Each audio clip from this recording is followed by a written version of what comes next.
one of my favorite times of the year. It's really interesting because a lot of people think being wintertime, you know, the garden would be totally dead and there wouldn't be anything going on.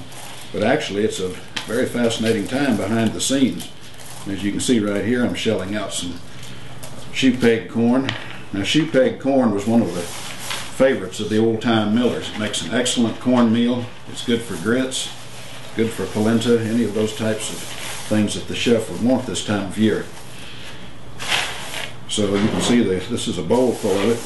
Now we do it on a small scale here at Blackberry. We don't have a large mill, obviously, but we have a small table mill that's hooked up, and it works on the same principle that you would use in a large mill. And what we do is once the corn is shelled out, we fill up the hopper like this, and this is ready to grind. Now for this small mill, we'll do it on the basis of about 3 different grades. The first grade that I'm going to mill out is called bitty chops or chicken scratch. It's real coarse.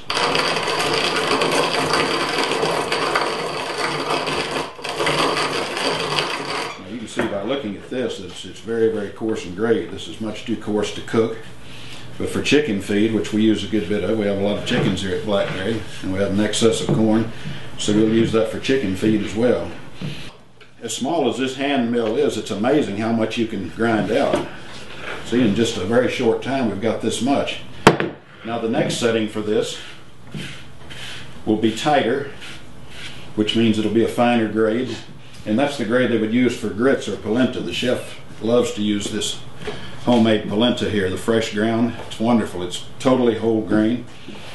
It's not refined down. It has that wonderful fresh flavor.